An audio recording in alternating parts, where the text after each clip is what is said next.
Have you ever been lying in bed just about to fall asleep when suddenly you remember that moment? Maybe you called your teacher Mom, tripped in front of your crush, or sent an embarrassing text to the wrong person. It's like your brain keeps a special folder marked cringe moments ready to open at the worst possible time. But why does this happen? Why does your brain hold onto these embarrassing memories like prized possessions? Let's find out. First, let's talk about your brain and how it remembers things. Embarrassing moments activate a part of the brain called the amygdala, which is responsible for processing emotions, especially fear and shame. When something truly cringeworthy happens, your amygdala lights up like a firework, tagging that moment as important. At the same time, the hippocampus, which is like your brain's librarian, files it away for long-term storage.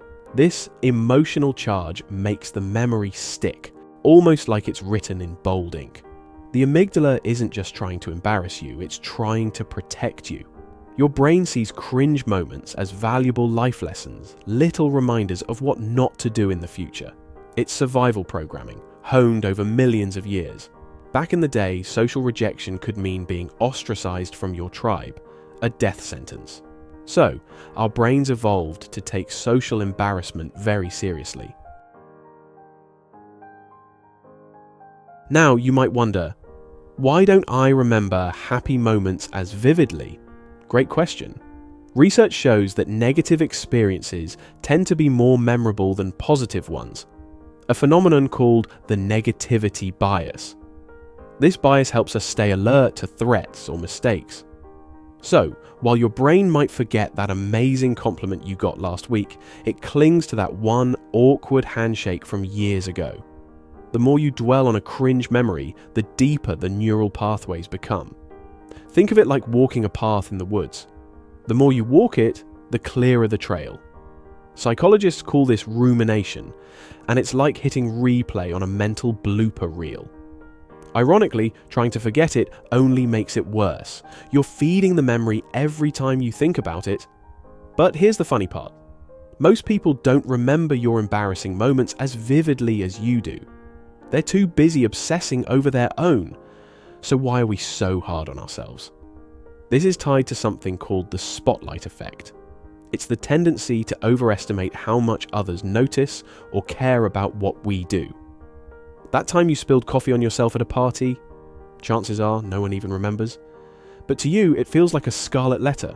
Now, for some good news, cringe moments can actually make you more likable. Research suggests that showing vulnerability, like admitting to an embarrassing story, creates a sense of relatability. People connect more with imperfection than with perfection. Think about it. Don't you love a good, I can't believe this happened story? So, how do you stop cringing at your own past? One trick is reframing.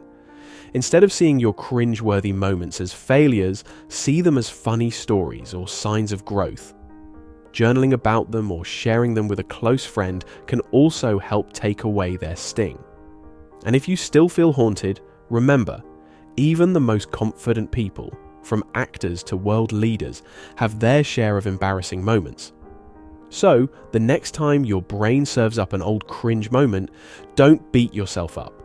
It's just your brain's way of saying, hey, you've grown since then.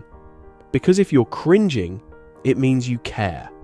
And that's not such a bad thing after all. What's the most embarrassing moment you still think about? Share it in the comments. Let's all cringe and laugh together.